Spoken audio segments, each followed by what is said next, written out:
안녕하십니까, 승진입니다. 드디어 우리가 이제 마지막 시간인 이 5과목 우리가 마이크로 전자계산기하고 관련된 내용을 보겠습니다.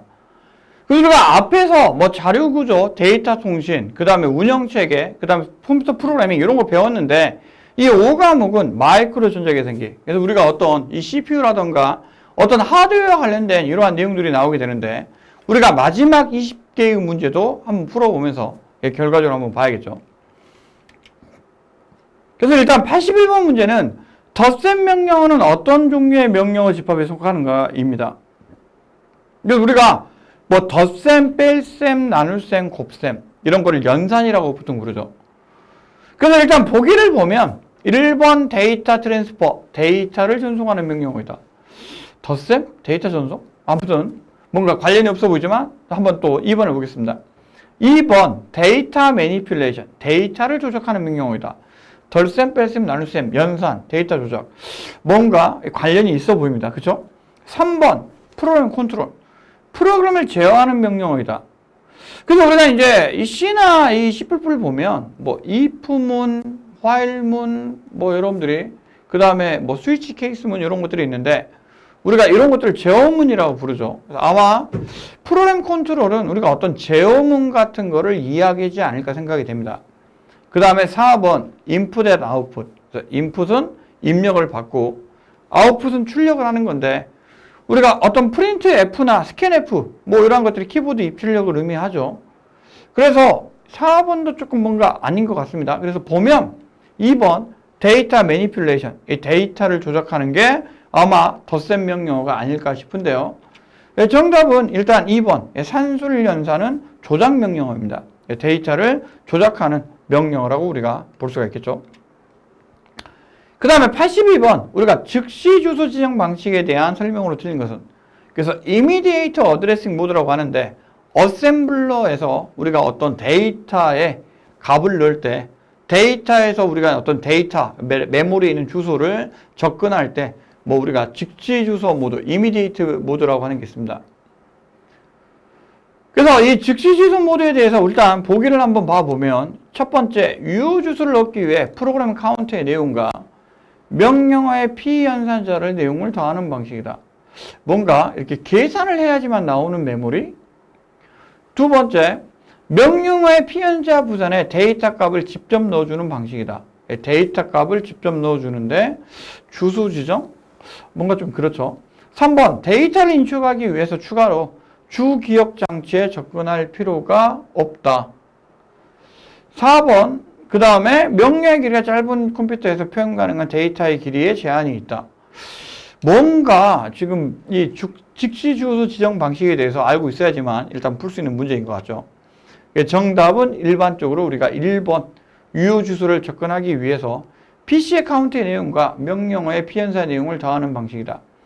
그래서 즉시 지정 방식은 즉시 우리가 주소를 지정할 수 있는 방식인데 5%의 실제의 데이터가 기록되어 있는 방식입니다. 그래서 데이터가 직접 들어가니까 메인 메모리에 접근할 필요가 없죠.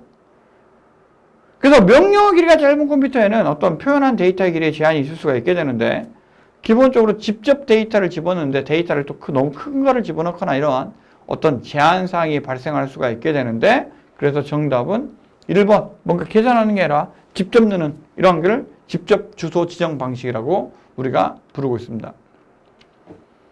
그 다음 83번을 보면 어떤 마이크로 컴퓨터 시스템의 버스 사이클이 DMS 전송을 버스 방식으로 시행하는 경우에 10바이트의 데이터를 고속 I/O 주변 장치에 DMS 전송 시에 몇 번의 시스템 버스 이항과 양도가 이루어지는가? 단 이항 요청과 양도를 합해서 1회로 본다. 그래서 뭔가 이 버스트 방식이 힌트인 것 같은데 일단 버스의 사이클과 뒤에 어쩌고 저쩌고 뭐가 나오는데 상당히 뭔가 이렇게 복잡해 보입니다만 이 버스트 방식을 아시면 딱 옹큐에 풀 수 있는 문제죠. 정답은 1번입니다. 왜요? 인터럽트가 있지 않은 한 블럭 장치로 된 일정한 데이터를 모두 전송할 때까지 중단 없이 고속으로 전송하는 전송 방식을 버스트 방식이라고 얘기를 합니다. 제한된 시간과 특정 조건에서 사용 가능하지만 기본적으로 한 번에 처리하니까 이 버스트라고 하는데 그러니까 정답은 그렇죠. 1번 1회가 되겠습니다.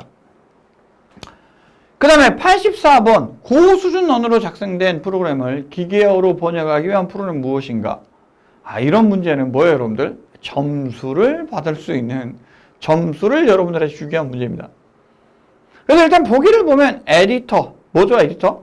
그렇죠. 소스 코드를 편집하기 위해서 사용하는 어떤 프로그램을 에디터라고 하는데, 에디터는 우리가 이 고급, 고수준의 언어로 프로그램을 작성하기 위해 사용을 하지, 기계어로 번역하기 위해서 사용하지는 않습니다. 그렇죠? 1번은 아니고요. 2번, 컴파일러. 컴파일러는 우리가 이 고수준으로 전송된 언어를 어떤 목적 코드, 이 기계어로 번역하기 위한 프로그램이, 그렇죠, 컴파일러죠. 3번, 어셈블러. 어셈블러는 고수준이 아니라 저수준, 어셈블리어라고 되어 있는 저수준 언어를 기계어로 번역하기 위한 거니까, 기계어로 번역한다는 면에서는 컴파일러와 비슷하지만 정답은 일단 아니겠습니다. 로더, 어떤 실행되어 있는 바이너리 파일을 메모리로 불러오기 위해서 사용하는 게 로더인데, 정답은 2번 컴파일러가 일단은 되겠죠.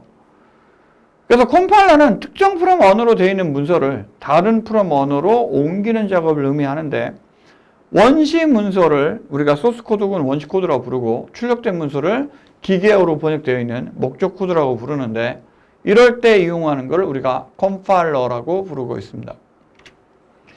그래서 이 84번 문제는 여러분들이 아주 기본적으로 점수를 주는 문제이니까 여러분들이 아주 쉽게 푸실 수 있을 거라고 봅니다. 그 다음에 85번 문제는 인터립트에서 falling이라고 하는 그 방식이 있는데, 여기에 우선순위는 프로그램의 순서를 바꾸면서 달라지게 되는데, 이를 하드에 사용하기 위해서 고정한 것은 무엇인가? 그래서 1번 보시면 벡터 인터럽터, 그 다음에 데이지 체이닝 방식, 그 다음에 타이머 인터럽터, 우리가 블록체인이 있는데, 블록체인은 인터럽터와 관계가 있는 게 아니라 인터넷상에 어떤 정보들을 블록으로 이렇게 묶어가지고 어떤 보호하는 방식이기 때문에 일단 4번은 관계가 없고, 그러면 1번, 2번, 3번 중에 하나일 텐데 정답은 이 데이지 체인 방식이 되겠습니다. 그래서 데이지 체인이라고 하는 연속적으로 연결되어 있는 구성을 의미합니다. 그래서 우리가 우선순위에 따라 프로그램 방식이 바꾸면 달라지게 되는데, 이 데이지 체인을 이용해서 우리가 장치 A, B, C가 있으면 A가 B를 연결하고 B가 C를 연결하는 식으로 계속 연결을 하면서 이 뭔가를 연결하는 방식인데, 일단 85번의 정답이 바로 이 데이지 체인 방식이 되겠죠. 그 다음에 86번은 직렬 통신 속도를 결정해주기 위해서 클럭을 공격하는 것은 무엇이냐?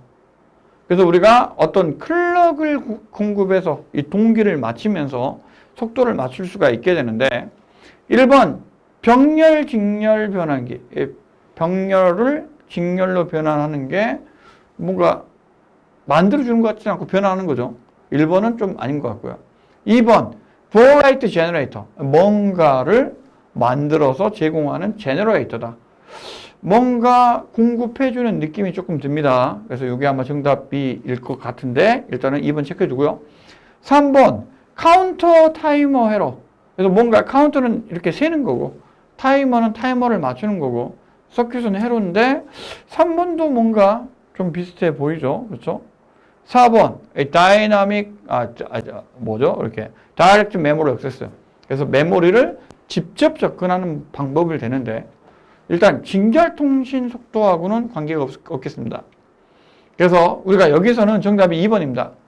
그래서 보어 레이트라고 하는 거는 어떤 우리가 속도를 의미를 하는 건데, 이 직렬 통신의 속도를 우리가 결정하기 위해서 클럭을 공급을 하는데, 기본적으로 보어 레이트 제너레이터를 이용해서 우리가 이러한 클럭을 공급하는 회로를 만들 수가 있습니다. 그 다음에 87번은 인터럽트 요청과 서비스에 관련된 순서를 옳게 나타내는 거. 그래서 우리가 보기를 보면 기업 인터럽트 요청, 니은 레지스터의 내용 저장, 3번 IO 주변장치 인식, 4번 인터럽트 인식, 5 미음, 기억님 들리시네요. 미음 주기억장치의 복귀, 비읍 주기억장치 실행, 시옷 인터럽트 해경이 있겠죠. 그러면 우리가 아무래도 주기억장치로의 복귀와 그 다음에 주 프로그램의 실행이 일단은 나와야 되니까 미음 비읍이 제일 마지막에 나올 겁니다. 그렇죠? 미음 비읍이 제일 마지막에 나오고, 그 다음에 앞에를 보면 기본적으로 시옷이 돼 있죠. 그래서 인터럽트 해결이죠. 그러면 이 기역, 니은, 디귿을, 리을을 가지고 우리가 문제를 해결해야 될 텐데, 일단 인터럽트가 오면 현재 우리가 인터럽트에 대해서 뭔가 해결을 해야겠죠. 그래서 인터럽트가 오면 인터럽트를 인식을 하고 난 이후에 기본적으로 현재의 내용을 어딘가 저장을 해놓고, 그리고 IO 주변 장치를 인식한 후에 얘를 또 처리하고 나서 우리가 어떤 메인 장치로 와야 되는데, 외부 장치로부터 인터럽트 요청이 있는 경우에 인터럽트 서비스 루틴을 실행하고 원인을 파악해서 실종 작업을 수행하는 작업을 해야 되는데, 이게 기역, 리을, 니은, 디귿, 시옷, 미읍, 비읍. 그래서 인터럽트가 요청이 들어오면 얘를 인식한 후에 인터럽트 내용을, 레지스터의 내용을 저장하고 IO 장치를 인식하고 난 이후에 그 다음에 기본적으로 인터럽트를 해결해야겠죠. 그런 다음에 원래의 프로그램을 복귀한 후에 얘를 실행을 해주면 되겠습니다. 그 다음에 88번은 DMA라고 하는 장치에 대해서 나와 있습니다. 그래서 DMA는 우리가 다이렉트 메모리 액세스, 그래서 외부 장치가 CPU를 거치지 않고 메모리를 직접 접근할 수 있도록 하는 건데, 우리가 어떤 외부 장치에서 기본적으로 어떤 우리가 이 데이터를 입출력 할 때 이 외부 장치는 너무 느리죠. CPU를 거쳐서 왔다 갔다 하게 되면 CPU가 기본적으로 너무 시간을 많이 소비하게 됩니다. CPU가 DMA를 수행하는 장치한테 명령을 내리면 얘가 외부 장치로부터 데이터를 읽어와서 메모리에다가 직접 저장을 해줍니다. 그러면 우리가 기본적으로 CPU는 그 사이에 좀 더 다른 일을, 유익한 일을 할 수가 있겠죠. 그래서 여기에 사용하는 레지스터가 아닌 것은 무엇이냐가 나오게 되겠죠. 그래서 요거는 뭐 기본적으로 여러분들이 외우셔야 되는 문제입니다. 그래서 일단 DMA를 구성하는 장치는 메모리 버퍼, 그 다음에 포인터, 카운터를 사용하고, 메모리 제어기가 이 CPU의 도움 없이 DMA 컨트롤을 이용해서 데이터를 직접 전송해서 입출력하는 방식입니다. 그래서 기본적으로 여기에 들어가는 레지스터가 어드레스 레지스터, 그 다음에 워드 카운터, 컨트롤 레지스터가 되는데, 블록 레지스터는 여기에 사용이 되지 않습니다. 그래서 뭐 이러한 문제들은 또 보기를 바꿔서 나올 수가 있기 때문에 여러분들이 어느 정도 숙지를 해주시는 게 좋을 것 같습니다. 그 다음에 69번째 마이크로 컴퓨터의 CPU의 역할이 아닌 것은 무엇인가? 1번 보기를 보면 1번 인터럽트 요구에 대한 처리를 한다. 2번 기억장치와 소자와 데이터를 주고받는다. 3번 명령어를 패치하고 익스큐트 한다. 4번 플립플롭을 저장한다. 그래서 일반적인 CPU는 우리가 어떤 데이터를 처리하는 역할을 합니다. 그래서 이러한 명령어를 가지고 오는 거를 우리가 패치한다라고 하고요. 그리고 패치한 명령어를 실행을 해야겠죠. 그래서 마이크로 CPU도 기본적인 어떤 CPU에 이러한 기능을 제공해야 됩니다. 그리고 이러한 명령어를 가지고 오기 위해서 우리가 메모리로부터 데이터를 가지고 와야 되는데, 당연히 기억장치에서 데이터를 가지고 오고 처리된 데이터를 기억장치에 저장을 해야겠죠. 그리고 어떤 입출력에 대한 키보드나 이러한 인터럽트가 발생하면 이런 것들을 뭔가 우리가 처리를 해야 되는데, 플립플롭을 저장한다? 플립플롭?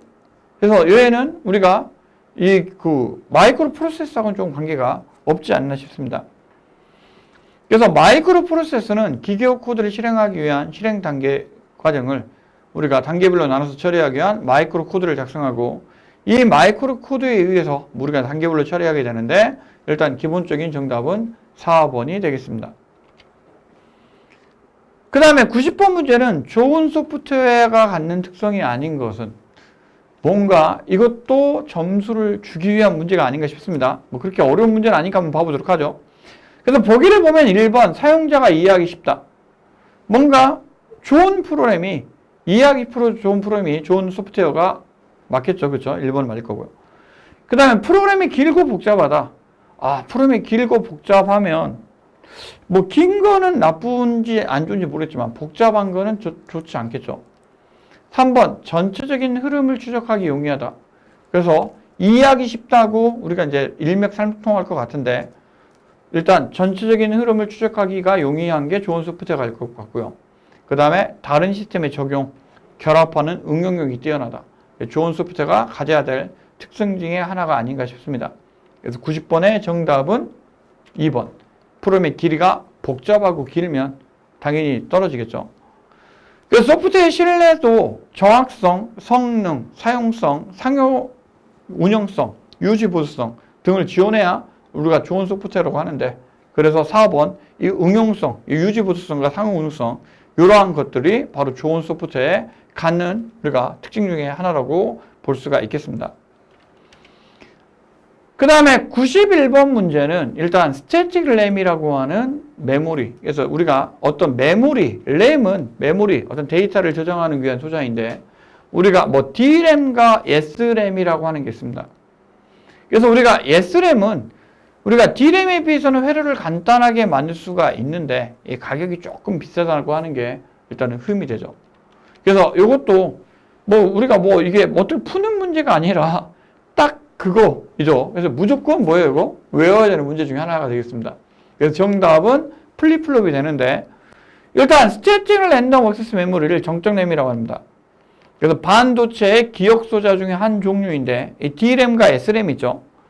그래서 D램은 데이터를 주기적으로 우리가 리플래시 해야 됩니다. 그래서 이 클럭 펄스를 주기적으로 발생을 해야 되기 때문에 어떤 전기를 많이 사용을 하고요.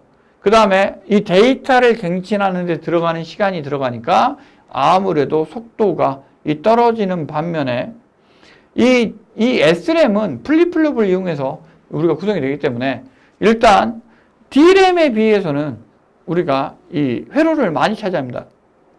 그래서 집적도가 떨어지게 되고요. 그 다음에 가격이 당연히 비싸겠죠. 그러니까 대신에 얘는 우리가 주기적으로 리플래시를 하는 시간이 필요 없기 때문에 우리가 어떤 고속에 있다는 데이터 처리 같은 데 이용할 수가 있게 되는데, 뭐 기본적으로 우리가 이 정적 램, 스태틱 메모리라고 하는 어떤 소자에 대한 설명이 되겠습니다.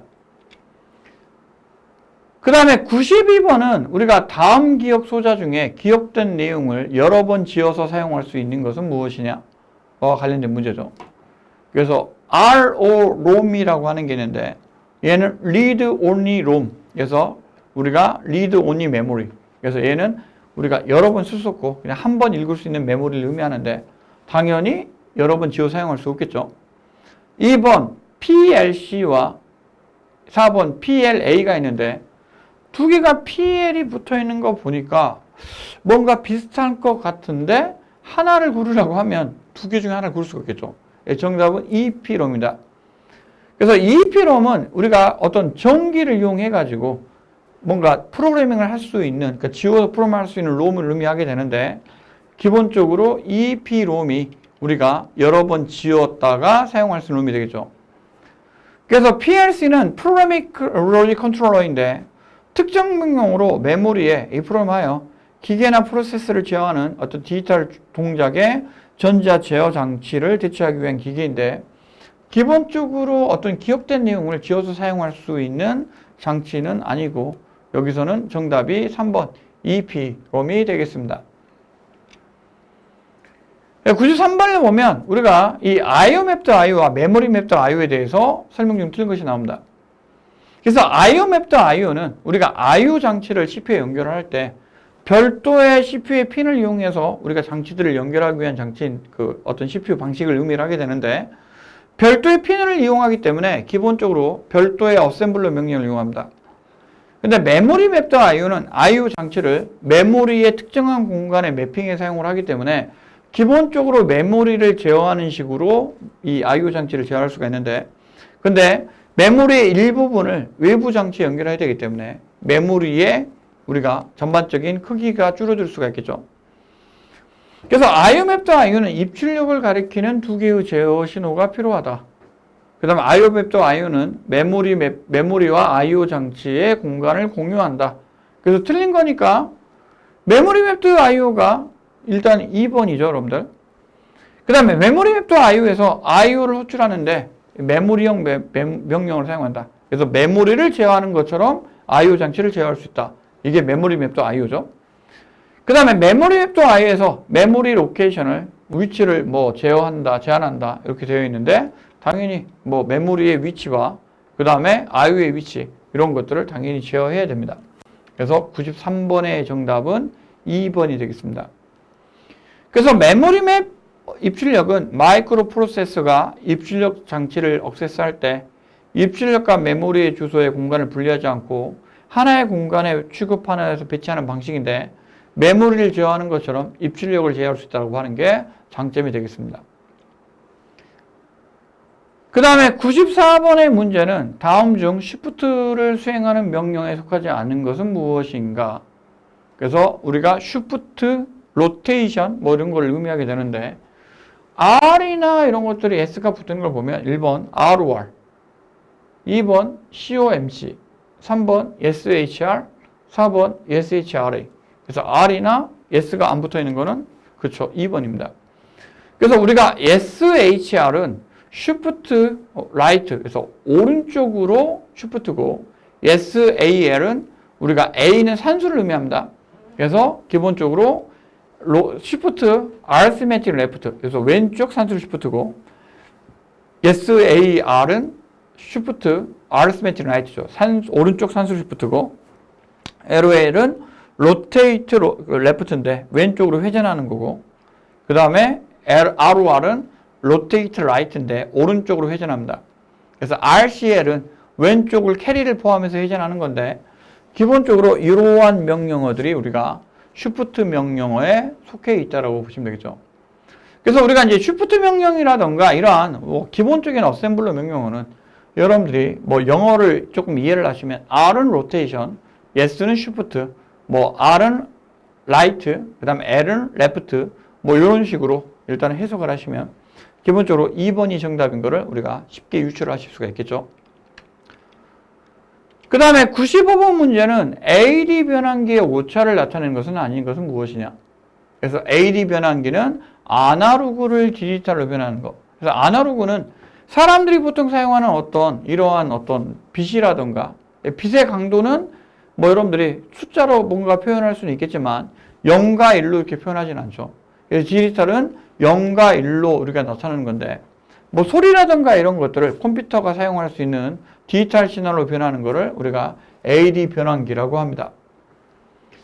그래서 우리가 어떤 숫자를 0과 1로 변환할 때는 뭔가 오차 같은 것들이 일단은 나타나게 되는데 그래서 기본적으로 우리가 뭔가 이렇게 판별 가능한 신호의 최소 진폭을 분해능이라고 하고요. 그래서 우리가 어떤 디지털 신호를 아날로그 신호로 변경할 때 분해능이라고 하는 걸 사용을 하는데 아날로그를 디지털로 사용할 때는 오프셋이나 이득이나 뭐 비선형이라든가 이러한 용어를 사용을 하는데 기본적으로 AD 변환기의 오차를 나타내는 게 아닌 것은 분해능이 되겠습니다. 그래서 디지털 아날로그 변환기의 오차라고 보시면 되겠죠. 그 다음에 96번 문제를 보면 주소 지정 방식의 장점이 아닌 것이 있는데 그럼 주소 지정 방식이 뭔지를 알아야 될 겁니다. 그래서 우리가 이 주소 지정 방식은 우리가 앞에서도 이미디에이트 뭐 주소 지정 방식이나 이런 거 나왔는데 우리가 어떤 어셈블러에서 데이터를 나타낼 때 메모리에서 가지고 오느냐 아니 직접 데이터를 지정하느냐 아니면 상대적으로 현재 위치에서 어느 정도의 값을 더한 것을 의미하느냐 이런 걸 나타내게 되는데 일단 피연산저의 비트 수를 줄여서 명령의 길을 짧게 할 수 있다. 그 다음에 여러 가지의 주소 지정 방식에 대해서 프롬 작성에 융성성이 있다. 그 다음에 주소 필드의 길이 조정을 통해서 주기억 장치의 접근 속도를 레지스터보다 빠르게 할 수 있다. 그 다음에 프로그램의 재배치 기능 가능한 기능을 사용을 해서 방식을 이용해서 시스템의 자원을 우리가 효율적으로 사용할 수 있다 등의 보기가 있는데 정답은 3번이 되겠죠. 아무리 주소 지정 방식을 사용한다고 하더라도 CPU보다 기억 장치가 더 빨라질 수는 없습니다. 그래서 이 주소 지정 방식은 프로그램 수행 시에 오퍼랜드를 지정하는 방식입니다. 그래서 오퍼랜드를 참조하기 전에 오퍼랜드를 변경하거나 해석하는 규칙을 지정하는데 뭐 즉시 뭐 주소 지정 방식 뭐 우리가 뭐 등등등의 여러 가지 방식들이 있는데 이러한 방식들과 관련해서 여러분들이 어떤 비교를 하면서 어떤 것들이 있는지 이런 것들을 우리가 파악을 해야 이런 문제들을 푸실 수가 있을 겁니다.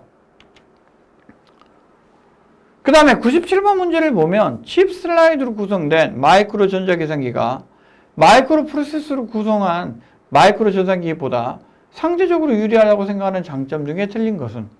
그러면 칩 슬라이드 방식의 마이크로 전자계산기와 마이크로 프로세서 방식의 마이크로 전자계산기를 알아야겠죠. 그래서 1번 연산속도, 2번 가격, 3번 확장성, 4번 적응성. 그래서 뭐 기본적으로 우리가 이런 걸 볼 수가 있을 텐데, 칩 슬라이드 방식은 비트 슬라이드. 그래서 기본적으로 우리가 뭐 여러 개의 그 칩을 이제 슬라이드로 구성을 하는 건데, 당연히 가격이 하나로 마이크로 프로세서 이용하는 거면 가격이 올라갈 거고, 대신에 여러 개니까 연속도는 높아질 거고, 여러 개를 붙여서 쓰시니까 확장성이 좋아질 거고, 그 다음에 특정한 곳에다 우리가 이제 적용하기가 좋아지겠죠. 대신에 가격은 상대적으로 아마 더 고가가 아닐까 생각이 됩니다. 그래서 97번의 답은 2번이 되겠습니다. 그 다음에 98번 문제는 이 다음 중에 가장 많은 양의 데이터를 일정 시간에 입출력할 수 있는 방식이 무엇이냐. 그래서 보기를 보면 1번 프로그램에 의한 입출력 방식. 그래서 여러분들이 프로그램을 이용해가지고 입출력을 한다. 뭔가 있겠죠. 그렇죠. 2번 인터럽트에 의해서 입출력을 한다. 그래서 뭔가 우리가 CPU에서 뭔가 처리하다가 인터럽트가 발생을 하면 입출력을 수행을 하고 끝나면 다시 인터럽트를 발생하는 방식. 그 다음에 DMA, CPU를 거치지 않고 우리가 이 DMA라고 하는 장치가 메모리를 직접 접근해서 데이터를 올려주는 방식이 DMA고요. 그 다음에 직렬 입출력, 그래서 직렬 방식으로 입출력하는 방식인데, 우리가 병렬과 직렬이 있는데, 직렬은 데이터를 하나의 선로로 모아서 보내는 방식인데, 병렬에 비해서는 이게 빠를 것 같지는 않죠. 그래서 다음 중 가장 많은 양의 데이터를 일정 시간에 입출력할 수 있는 방식. 그래서 1번과 2번은 CPU를 거쳐서 가는 방식이고, 3번은 CPU를 거치지 않은 방식입니다. 그래서 프로그램을 수행을 하면서 입출력을 하게 되기 때문에 아무래도 CPU가 딴 일을 하면서 하니까 시간이 많이 걸리겠죠. 2번도 인터럽트가 걸릴 때까지 뭔가 이렇게 CPU가 멈춰 있거나 하는 작업들이 들어가게 되니까 아무래도 시간이 더 걸릴 것 같습니다. 정답은 3번이 되는데, DMA는 주변 장치 등을 메모리에 직접 접근하여 읽거나 쓸 수 있게 하는 기능인데, CPU는 딴 일을 할 수가 있고 이게 방해받지 않고 이 메모리의 데이터를 직접 올릴 수가 있으니까 단위 시간 내에 가장 많은 데이터를 메모리로 올릴 수 있는 방식은 바로 3번 DMA 방식이 되겠습니다. 그 다음에 99번 문제는 보조기억장치에 저장되어 있는 정보를 주기억장치로 올라오는 작업을 의미하는 것은 무엇이냐. 그래서 외부에 있는 데이터를 주기억장치로 읽어오는 것은 무엇이냐. 그래서 1번 트랜스퍼, 데이터를 뭔가 전송을 하는 건데 뭔가 읽어서 전송하는 것 같기도 한데 1번 있고요. 2번 로드, 뭔가 메모리로 올리는 거를 의미하는데 보조기억장치에 있는 거를 메모리에 올리는 거. 이것도 뭐 2번 같죠. 스토어, 저장. 그러니까 보통 저장은 메모리에 있는 거를 보조기억장치에다가 저장을 하는 걸 의미를 합니다. 그래서 반대의 경우니까 3번은 아닐 거고. 4번 컴파일. 이거 앞에서 시험 문제 나왔었죠. 그래서 원시 코드를 목적 코드로 만드는 거를 컴파일이라고 합니다. 그래서 여기에서의 정답은 1번 아니면 2번일 텐데 아무래도 보조기억장치에 있는 거를 주기억장치로 가지고 오는 거를 우리가 로드라고 합니다. 그래서 일반적으로 트랜스퍼는 데이터를 전송하는 거를 의미를 하는데 기본적으로 우리가 메모리에 있는 거를 레지스터로 읽어오거나 레지스터에 있는 거를 다른 레지스터로 전송하는 거를 우리가 보통 트랜스퍼라고 하고요. 보조기억장치에 있는 거를 주기억장치로 읽어오는 거를 우리가 로더, 그리고 얘를 올리는 애를 로더라고 하는 용어를 사용한다라고 앞에서 설명을 했습니다. 드디어 우리가 이제 마지막 문제가 되겠습니다. 그래서 100번째 문제가 됐죠, 여러분들. 그래서 우리가 보면 바이트 멀티플렉스 채널과 관련된 설명을 드린 것은 무엇인가? 그래서 바이트는 일단 우리가 이 바이트 단위로 전송한다는 걸 갖고 멀티플렉스는 여러 개 중에 하나를 선택하는 채널이라는 뜻이 같죠. 그래서 한 번에 하나의 데이터만 전송을 한다. 모니터 프린터와 같이 저속의 입출력 장치에 사용을 한다. 뭔가 멀티플렉서가 하나를 선택을 하는 건데, 그 다음에 시분할 장치에 의해서 짧은 시간 동안 하나씩 돌아가면서 사용을 한다. 그 다음에 바이트 전송 속도를 선택할 수 있어 셀렉트 채널이라고 부른다. 그래서 여기에서의 정답은 일단 뭔가 선택, 멀티플렉스 선택한다 그랬죠. 그래서 우리가 기본적으로 이 멀티플렉스 채널은 여러 개의 보조 채널을 가지고 있어서 한 번에 여러 개의 데이터를 인터리빙해서 전환할 수가 있는데, 기본적으로 이 바이트 전송 속도를 선택할 수 있어 셀렉트 채널이라고 부르고 있습니다. 그래서 우리가 여기까지 해서 일단 2021년도 3차 전자계산기 조직응용기사 우리가 필기 문제를 봤습니다. 그래서 이 문제들이 총 100문제로 구성이 되어 있는데, 이 5개의 분야에 대해서 우리가 20개씩 구성이 됐죠. 그래서 평균 60점, 그 다음에 한 분야에서 여러분들이 40 이하이면 떨어질 수가 있으니까, 여러분들이 어떤 분야에서 점수를 더 많이 취직하고 어떤 분야는 기본적으로 우리가 꽈락을 면할 수 있도록 여러분들이 주의하셔야 되는데, 우리가 뭔가 이렇게 문제은행식으로 이 기출문제에서 많이 출시가 되기 때문에 앞으로 여러분들이 다른 어떤 기출문제들도 함께 풀어보시면 좋겠습니다. 여기까지 해서 우리가 요 5개의 우리가 기출문제에 대해서 설명을 드렸는데, 여기까지 해서 마치도록 하겠습니다. 수고하셨습니다. 감사합니다.